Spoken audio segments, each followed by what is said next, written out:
Folks, thanks very much. I'm Tom Ivester, an alcoholic. Sobriety Day's Groundhog Day of 57, and that sounds like a long time because it is, by golly. Suffered every minute of it. I just think about it's confusing to folks sometimes, but the 19th of last month marked the 49th year since my last drink. And I don't celebrate that. I think there's a big difference between not drinking and recovery. So I don't celebrate that. That was really credit to the sheriff, because he locked me up that day. but I came into Alcoholics Anonymous February 2nd of 57. I could and would love to spend the whole time just greeting my friends from all around. It's really, really super that at least half of the people who stood up from various states are good friends of mine. And what a nice feeling to be with good buddies from all over the place. I hope those of you who are less than 30 days sober, I hope you can connect with what I'm just going to say, that one of the truly warm and wonderful and rewarding things in Alcoholics Anonymous is that darkness that prevails in those early days of sobriety do indeed lighten up.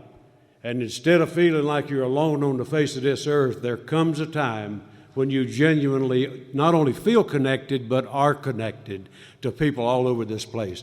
And all we have to do is just give into this thing, get into the throes of this fellowship, and let it happen. Man, it's a marvelous thing. I'm delighted to be here and get ready for. I'm a little uneasy about what we got coming up this weekend. I know in the book it says that someplace in there that we don't have to be afraid of anything. We can go to the most sordid places in the world and we'll be okay. But I swear to God, it just doesn't sound very spiritual to be going to Whiskey Pete's for the weekend. I'm sure it's okay and we'll make it through there, but that's going to test us severely.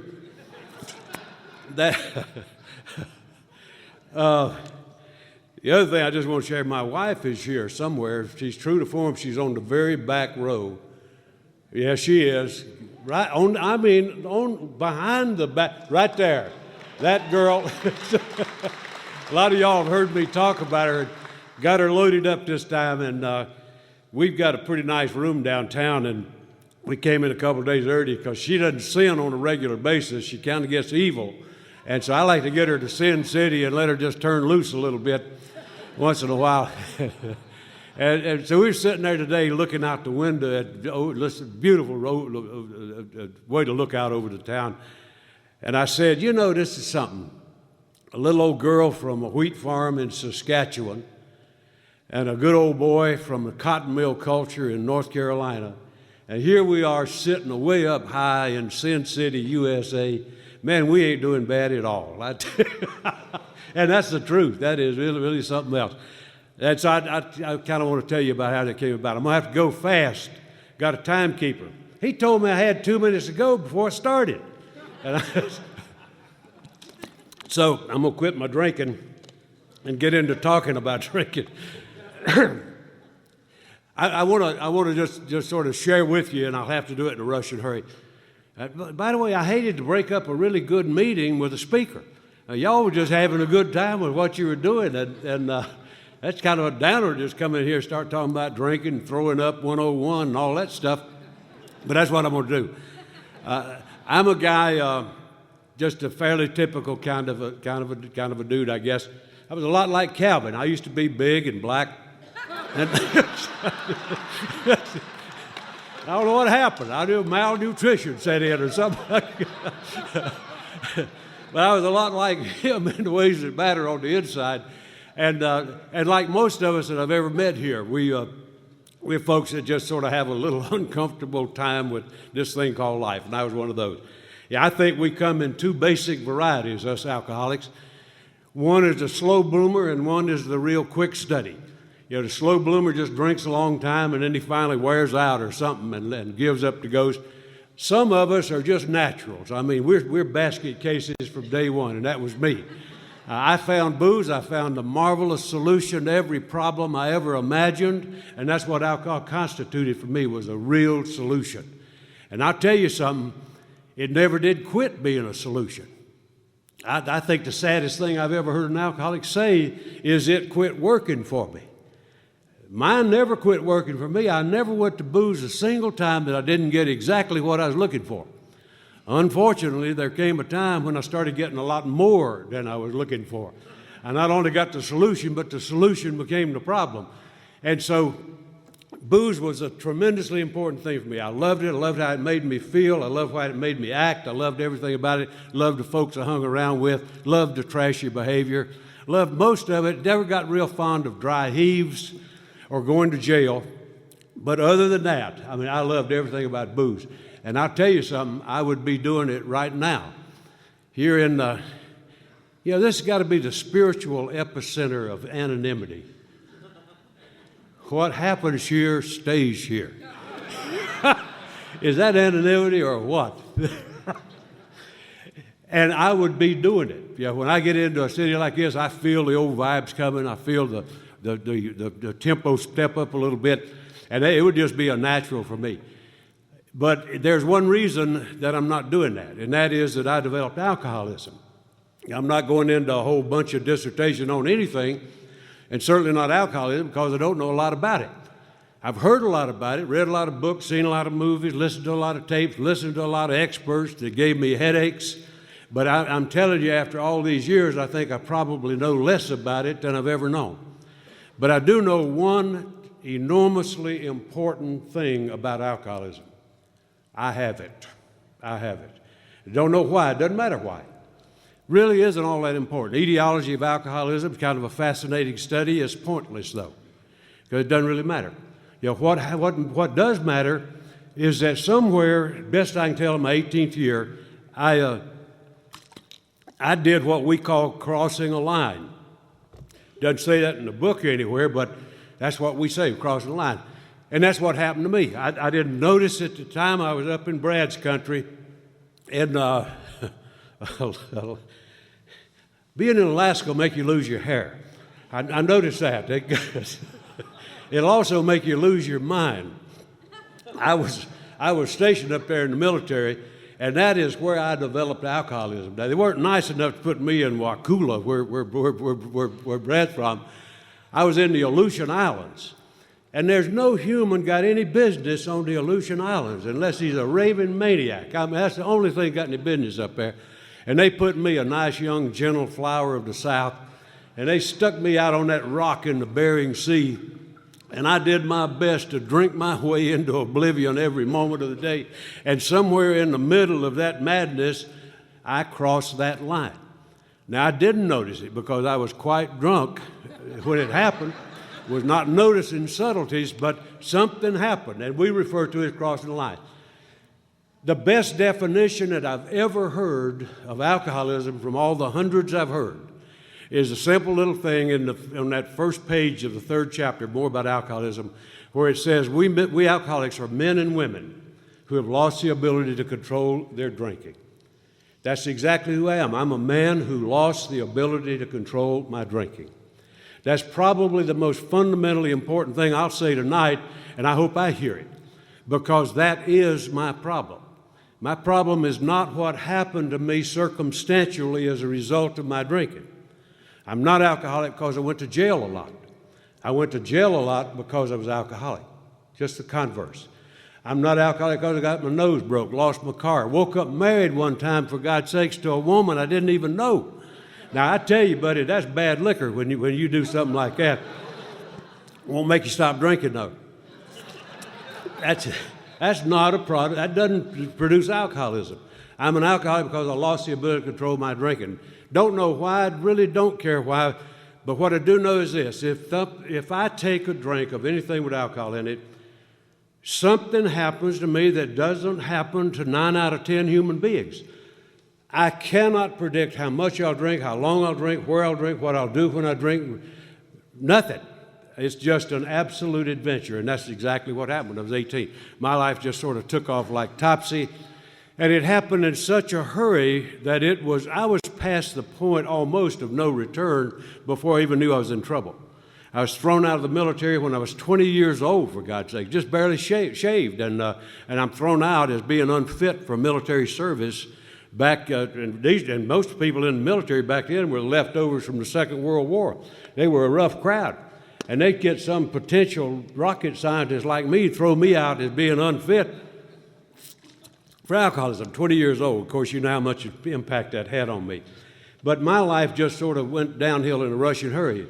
It sounds unbelievable in some ways when I think about the devastation in my life, but my serious drinking lasted a grand total of 8 years. And in the course of that, destroyed my life and unfortunately devastated some others in the process. And so mine was a very quick and episodic kind of a thing. And I was deteriorating, crashing ahead so quickly that I didn't even really notice what was happening. It's a strange thing, and I wish I could talk about it a little bit. Maybe we'll down at Whiskey Pete's. But it's a strange thing, but in the book, we never talk about denial because I think denial is too lightweight for what happens in alcoholism.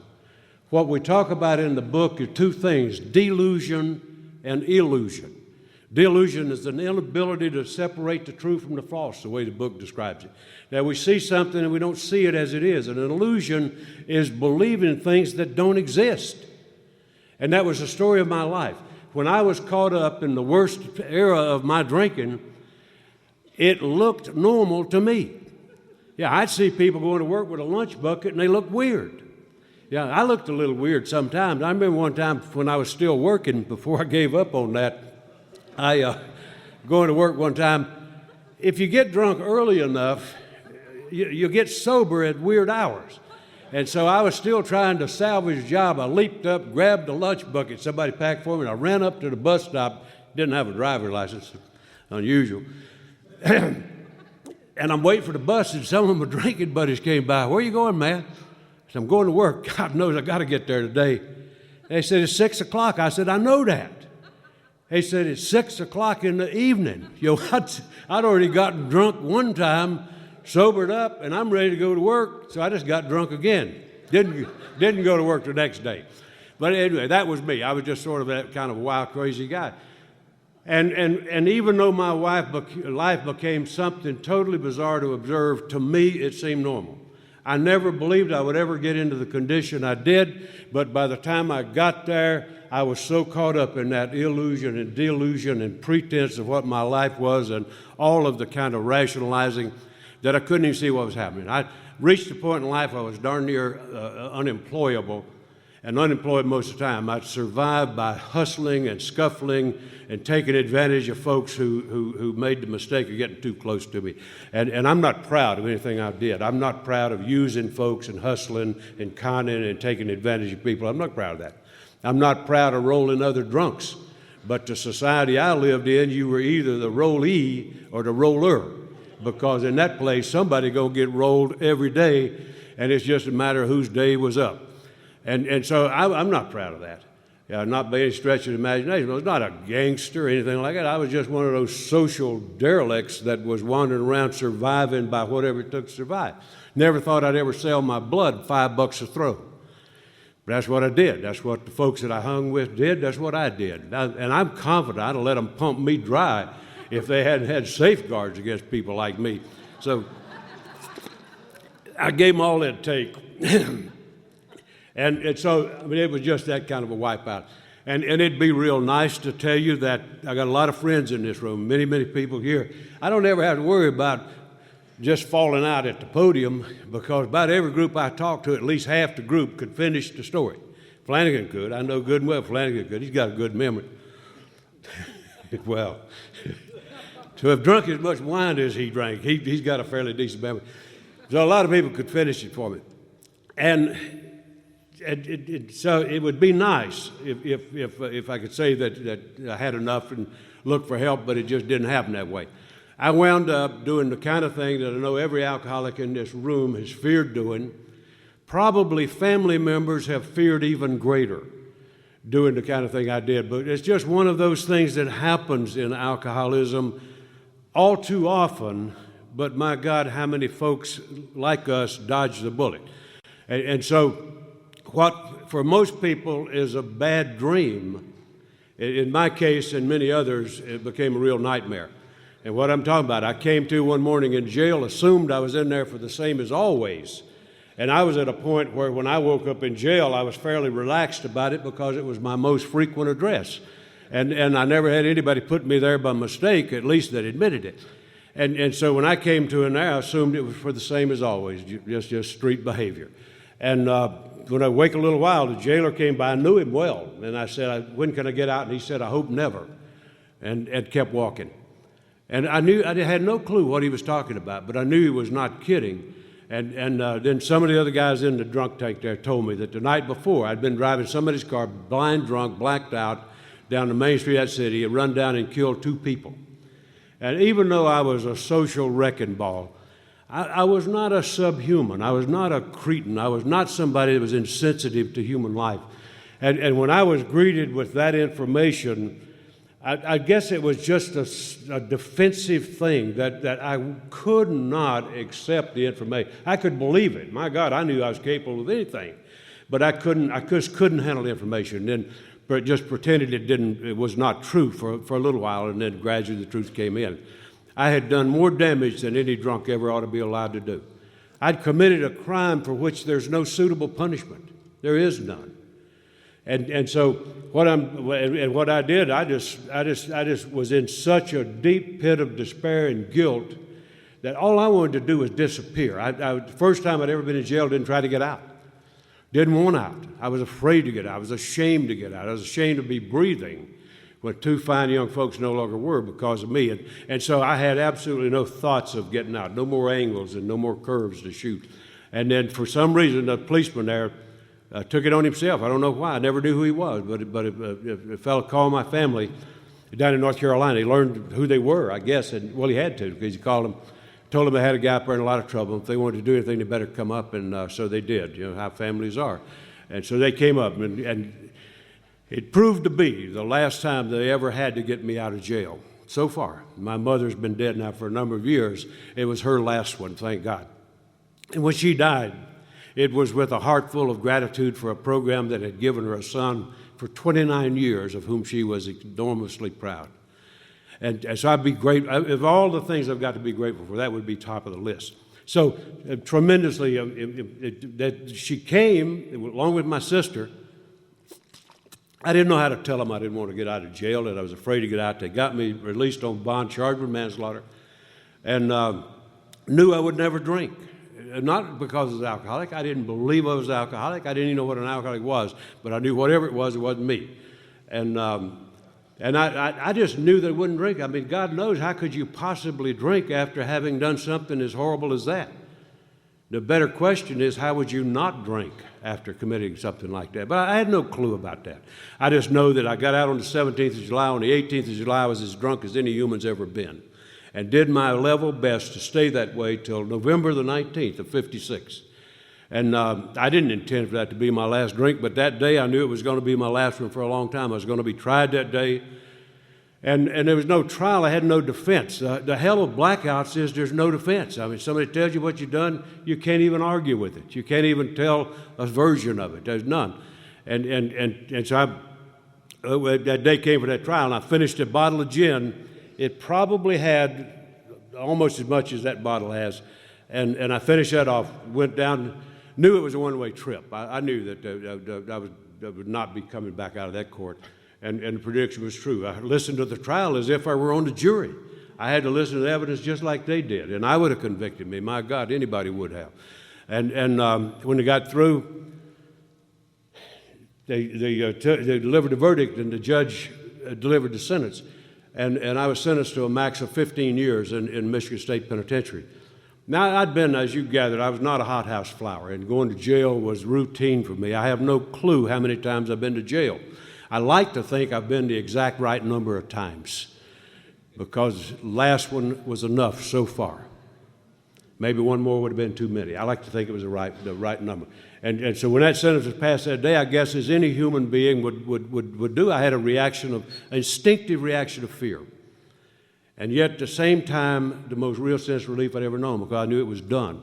And the next day, I was led into the maximum custody penitentiary of the state of Michigan at a place called Jackson. And the day I walked in there, I remember the day very well. And it was a gray November day. And when I walked in, I was absolutely convinced that it was a one-way trip that I would never survive.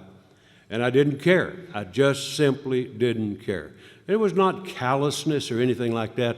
I was just devastated. I just simply did not care. And it was just like checking me into a vault somewhere. And so when I walked in, I was a dead man walking, for doggone sure. Ashamed every breath that I took. And I tell you this, I was as isolated as I've greeted thousands and thousands of people into Alcoholics Anonymous. I have never met anybody as isolated as me. And I just didn't, it wasn't that I didn't like people, or I just didn't acknowledge people. I was just sunk in like a guy in a coma. And I tell you this, it's amazing to me about most profound things are simple when you get right down to them. When I look back to what on earth could possibly change the course of a life like I've just described, and I've given you just a glimmer of the headlines of that thing. I was a bad drunk. I was a bad dude, and just any way you want to cut it. And nobody would have bet on this horse, I guarantee you that. And to find something that could take a life like that, culminated with a crime so hideous that it's not only unpunishable, it's unthinkable. And the mountain of guilt that absolutely owned me at that time. Nobody would have bet on this guy making 30 days. And I don't think I would have had things happen differently than they did. And I'll tell you what happened to turn things around for me a bit. I had a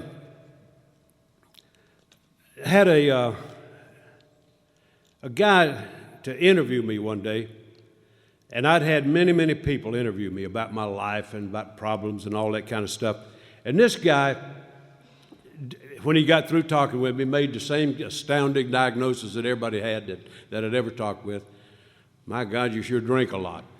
Or you're drunk. You're a problem drinker. You're an alcoholic. I'd heard that stuff ad nauseum, and it always went on to something like, why don't you quit drinking? Now, certainly this predated the intervention type stuff that we have today. You know, I thank God for the stuff we've got today that can a little bit more systematically deal with helping folks through crisis. But it just didn't exist back then. We had no such thing. Well, we did have detox, but they called it jail. And had fairly effective treatment. If you call getting hit upside the head with a blackjack treatment, it worked. It'll get you sober. It doesn't tend to have lasting effect, but it's certainly a short-term solution. But that's what we had. I'd never heard of treatment. No such thing as getting into a hospital unless you could buy the place. And so for the average walking around alcoholic, there was nothing available. And nobody had ever suggested anything to me. Of all the people who diagnosed me, nobody had ever suggested anything that made sense, like quit drinking. And that never made sense to me somehow. It just didn't appeal. And this guy who finally talked with me said, man, you've had a lot of trouble with booze. And I said, yeah. He said, we have an AA group here, and I think you ought to go. And I'd never heard of AA. I had no clue what he was talking about. I don't think he did either. I think somebody where he went to school told him, if you get a case that thick, it's all about booze, tell him he ought to go to AA. That's exactly what he did. And you know what's amazing? That's the first invitation I ever heard, ever. And I've never looked back. Isn't that amazing? Now, certainly there was no healing influence from that. But my God, you know, what does it take to just catch a guy at the right moment and say, hey, there's a solution over here. Check it out. And that's all he was saying. And it wasn't mandated. It wasn't one of those things that we're going to put you up against the wall if you don't. None of that. Just said, there's a group you ought to go. I don't think he tried to explain what it was. And then somebody must have told me it was Alcoholics Anonymous, and I wasn't all worked up into a frenzy about going to that. Yeah, it just doesn't sound attractive, does it?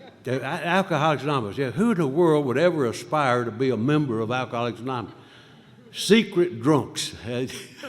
Just what I've always wanted to be. God.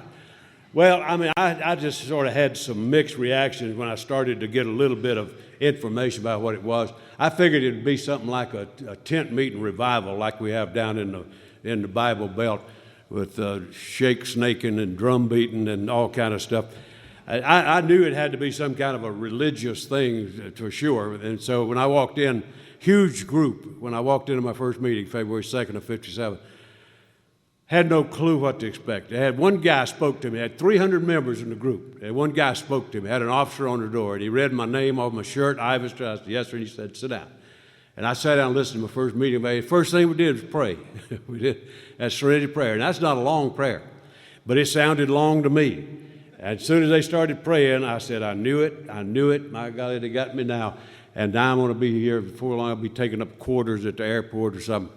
I mean, I just thought sure that I was had, you know, and I was not thrilled about that thing. And then they went through the regular meeting, read a bunch of stuff. Good God, they read everything readable. And then they introduced the speaker, and I listened to my first speaker. That guy got up and told his story. I'd never heard an alcoholic tell his story. I'd heard them tell stories, but not their own. But that one had to be true. Nobody gonna make that up. And I sat there and listened to that man, and I was shocked more than anything. I thought, why on earth would he do that? Why would a decent-looking guy, blue preaching suit and all that, stand up in front of 300 hair-legged convicts and bare his soul? That made no sense to me. And when I left, I was probably more confused than when I came in, but the next week I was back. And what brought me back, I hope to God I never tell about what got me started in AA without sharing this, because what brought me back was not the experience of the man, not the wisdom of the man, it was the spirit of the man.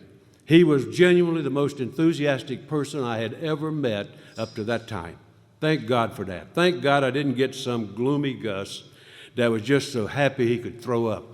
I am so grateful that I got somebody that was alive, that knew something about sobriety and that life could be worthwhile. Thank God for that, because that's what brought me back to my second meeting. I couldn't have told anybody why I was there. Nobody cared. Nobody would have cared if I hadn't come. I just found myself sitting back there and then stayed there, never missed a single meeting. I stayed there 3.5 years, never missed a single meeting.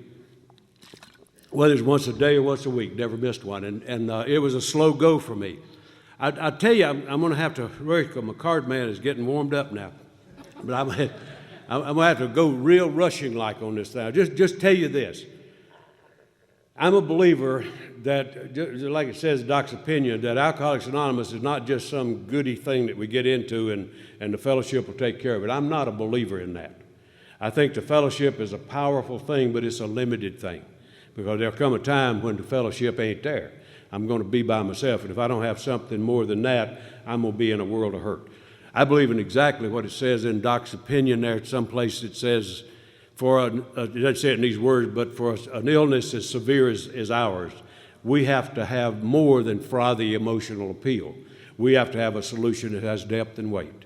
And so true, so true. And so I got into a group that the recovery group at Jackson Prison was one of the finest AA groups I've ever been in. And I've been in some good ones, and in a good one right now. But it was absolutely no better than the one I had in a maximum custody penitentiary.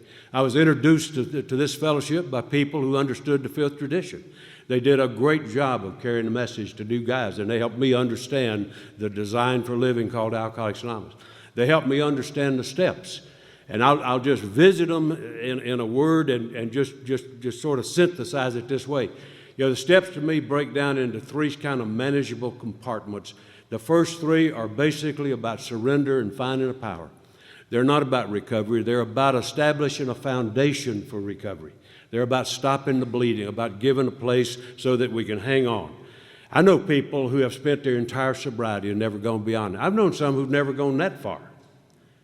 There's no criteria by success or failure as long as you're on your feet and standing and not drinking. There's nobody going to say that you're not shaping up to standards, any of that stuff. So the way I look at it, we stop at whatever place we're willing to settle for.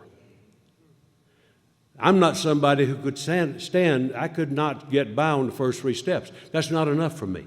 I'm an aggravated case. I'm more miserable dry than I am drinking because I'm more sensitive to what's going on in my life. And so it wouldn't be a good place for me. I'm somebody who believes that alcoholism is far more complex than drinking. There's a lot more to not drinking than not drinking. And so what those first 3 steps for me is gives me safe harbor so I can hang on and then go to work. Next four are basically sort of like, okay, you got it, what is it? It's kind of taking a look at causes and conditions, of searching down and coming to grips with who I really am, with what am I talking about when I say I'm an alcoholic? Am I saying I'm just somebody who drinks too much? No. It is a more complex thing. Trying to understand what it is that makes my canoe travel so funny. And so what that 4-step does is gives me a handle on who I am and what I'm about. Start to get a look at defects of characters, those things that propel and drive me in strange directions. And so a very important place for that, of opening up to another human being. The person I took my 5th step with was the first human being on this planet to ever get a look at me. He knew me better than my mother knew me. Tremendously important thing to break up a life made up of self-centered isolation, eh? And what that did was crack the wall just a bit. What a tremendously important thing. 6 and 7 are the other side of that. Okay, you've seen it. Here's what it is. Here's what it looks like. Here's what throws you out of shape. You want to do something about it or don't you? Well, if you do, then 6 and 7 are the ticket. We become willing to have God remove all these defects of character. Do I really want to get well? Do I really want to become a different kind of guy than I am? Do I want to get rid of this junk that's been eating my lunch for years, or don't I? And if I am I willing to take a stand? And if so, I mean, you could talk about that all day. You know, I'll just say it this way. In all these years in AA, I have never consciously solved one single problem in this program. Not one. It doesn't work that way. It is a process of recovery. And what happens is that as I grow in this program, I don't solve problems. Problems disappear. As I develop new characteristics, new abilities, new values, for lo and behold, one day I look around and I ain't mad at nobody. I'm not lying nearly as much. You know, things are starting to change. It's a gradual process. And then the last 5, which is really doing them a disservice, are the steps of restoration. They're the things that will help me. I had the great fortune, one of the few things valuable about being old, is that I had the great privilege of meeting our founder, Bill. And I sat in a meeting with him one day. He was talking about anonymity, talking about traditions. And he said something about the outcome of the steps. He said, he was talking about anonymity. He said, AA was never intended to be a furtive hiding place for alcoholics. It's not some place where we get into some little glass prison. Don't tell nobody. That's not what it's about. The outcome of AA, if I practice these principles, is to restore me to my rightful place in this world. I can take my place there. I don't have to apologize to anybody for anything. It will liberate me and make me free. And it doesn't happen just by staying sober. What it happens from is by those steps of restoration, where I search out those things that I've carried around as a load of guilt for years. And what it says is to go back and make right those wrongs. And as I do that, it'll make me free. And it'll give me a very, very reliable pathway which I can travel to be a free man, to take my place in this world. And I'm here to tell you that's true. Today, there's no place on this earth that I know of that I can't go and look any human that I meet in the eye. That's freedom, folks. That's freedom. I'm a free man. And I'm free because I've gotten those things done, and it gave me and then the rest of it, what I'm going to be dealing with down here this weekend, is about those steps that put us into real momentum in life, that really make things happen. And so wonderful stuff happens as a result of those steps. And I'm sorry to slide by him so quick, but he's a cruel man. He throws stuff. I just tell you this. One of my guys reminded me of before the meeting. I'll just tell you this. It's amazing what happens. It's amazing what happens. I'm a guy who believes in miracles. But I've got a very practical, very pragmatic definition of miracles. In my mind, miracles are what happens when preparation meets opportunity and God does the introduction. Amazing things happen. Things happen beyond my imagination. And when I finally got out of prison, I'll just tell you this in a rushing hurry if he doesn't throw at me. When I walked out of prison, I was like any fellow walking out of there. I guess I might have had a little deeper passion about freedom than many I've known. But I knew the day I walked out, I promised myself, I didn't announce it to anybody, I promised myself at the depth of my soul I would never go through that indignity again. And what I meant was that I would do whatever it took. I didn't care what that was. I mean that just as seriously today as I meant it then. And so it was a hard-nosed commitment, not a kind of a hope things work out. Forget that. This was a do-or-die commitment. I knew AA was my lifeline. I was like most guys. I wanted to get a place in life. I didn't want anything jazzy. I didn't want to be sitting in a big swanky hotel in Las Vegas overlooking the world. I didn't want that. I wanted to be a citizen. For once in my life, I'd never been a citizen. I'd never voted, never paid taxes, nothing that citizens do. I wanted to be a citizen. I wanted to be a friend. Wanted to have somebody trust me. I didn't know if I ever would. Wanted that. I wanted to have a job and make a living without hustling and conniving and taking advantage of somebody. Simple things, eh? Things that most of us just take for granted. Well, I'm here to tell you those and many more little dreams have come true, God knows, in spades. I've been restored to a place of useful service in this world. And it's amazing. I've had things happen that still defy my imagination, and they're so old, they're almost in history books now. But I still find it hard sometimes to believe. 2 weeks after I was out, I was visiting a prison as an outside. Tom and I are going tomorrow to a prison. I was visiting a prison 2 weeks after I was out of maximum custody. 2 months after I was out, I was the outside sponsor of a prison group, a position of honor and trust. My God, I could not have been more thrilled if I'd been elected governor. That really meant something to a guy like me to be able to be a trusted servant, being of service in the place where I had just lost my life. Unbelievable. Same time, 2 months out, my pro guy came to me and said you could do better if you were driving, and I said, yeah, but I can't. Sure enough, I was driving just a few weeks later. For obvious reasons, I was never supposed to operate a motor vehicle for the rest of my life. I firmly believe, and I don't believe, I firmly know that when God's got work for us to do, the walls come down. Now, I'm not saying when I want to drive, the walls come down. When God's got work for me to do, the walls come down. Same guy who wondered if he'd ever have a friend. I was elected DCM. I wasn't even running. I'd done 2 years at Michigan State while I was locked up. So I had learned to spell DCM. I couldn't spell the words, but I knew DCM, and I was elected DCM. Same guy who wondered if he'd ever have a friend. I'm asked to be the trusted servant for my AA folks in 15 cities. Something else. Sitting home one day, 2 years after I was out, got a phone call from the headquarters of the prison system. Guy on the phone that I'd met him once. He visited where I was sponsoring an AA group. And I knew his name, and we chatted for about 2 or 3 minutes, that's all. And it was him on the phone. He said, Mr. Ivester, we're expanding the rehabilitation program in our prison system, and we were wondering if you would consider accepting a position. Now, clearly it's understandable. First thing I said was, do you know who you're talking to? And he said, yes, we do. We've checked you out, and of course they had. And I said to him intellectually, my God, man, I'd rather do that than anything I could imagine. I'd never thought, nobody else had ever thought of it. The day of that phone call, now here it is. The day of that phone call, there had never been an ex-con in the history of this world hired into a prison system. I knew they weren't going to start with me. But if they're going to do it, they've got to start with somebody. And so I said to the man, rather do it than anything. To myself, I said, there ain't no way. But when God's got work for us to do, the walls come down.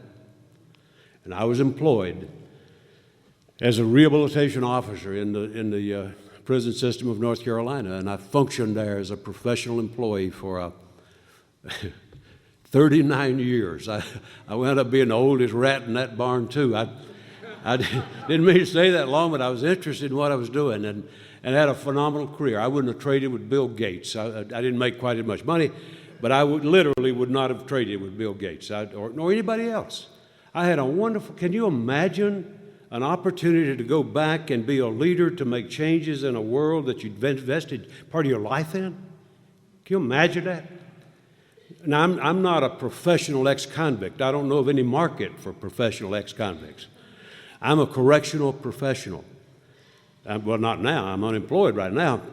But I used to be a correction professional. I finished my education in correctional administration, and it wasn't because I was ambitious. My career skyrocketed right from the beginning. I just got tired of being the dumbest guy in the room. And so I got educated just so I could use as big words as they did, I guess, or write better papers or something. Anyway, I didn't need it, except for just my sense of well-being.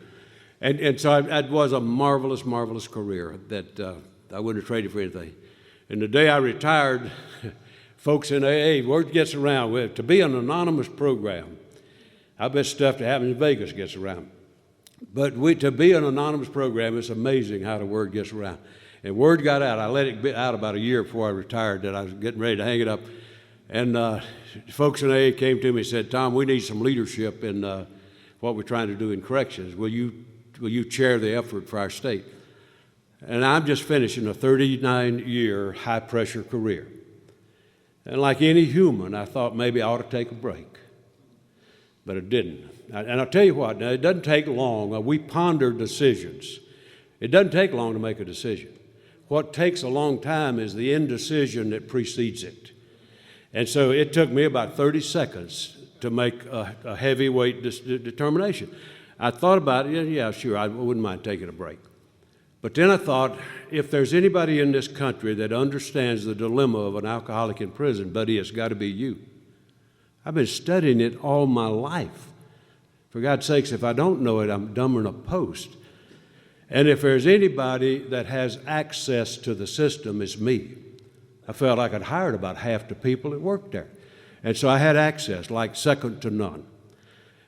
My belief is, take it whatever it's worth, my belief is, if I can take a look at a need like that I am perfectly capable of making a contribution, and I selfishly turn and walk away, I pay a price for that. I pay a price for that. I don't believe I would be the guy that you would want to be speaking to this group tonight or going to that prison tomorrow or going to Whiskey Pete's this weekend. Don't believe I'd be the guy. If I can't get past that, and when I see the opportunity to serve, that I'm willing to step forward. And so I warned my wife, I lied to her a little bit. She thought I was going to retire and sit around and do honeydews, and I tell this on her. One day she got a little romantic, and I don't know, I'm not going to get X-rated here, but one day we were having lunch, and that was a real novelty at our house. And she looked over at me kind of dreamy-eyed and said, we're having lunch together. I said, do you want to get some matching clothes and go walk around the mall? She said, go to hell. The romance was over. But I told her, I said, but I decided to take that job. I said, fasten your seatbelt. It's going to be a busy couple of years. And I don't know how many years ago that's been now, 3 or 4, something like that. And tell her that it'll get better, will you? I hate to be the only one lying to her. But it's been a marvelous kind of a thing, and it has been enormously rewarding to be able to get some stuff done in that state. I guess what I'm saying, folks, and to those of you who are new, for God's sakes, don't sell yourself short. What this program is about, we're not interested in cloning soldiers for the AA Army. That's not what we're about. What our function is here is to help folks get to their maximum potential, whatever that is. It's not to be another Tom I or a Tom S or any of that. And that's what we want to do. If you're somebody who's broken and beaten up by this thing and you've run out of hope, I want you to know that there's hope here. You're in a place where, where hope lives. And for God's sakes, man, don't pass this up as just some casual kind of an acquaintance. Take a look at it as something that can be a transforming life experience. The day I walked in here was among the darkest days of my life. When I thought of my future, it looked like a dark tunnel. I'm here to tell you that there are few people on this planet any freer than me, any happier than me, or who've been more richly rewarded than me. I'm a guy who's been blessed beyond imagination, and I'm just delighted to see you guys. Take care. Yeah.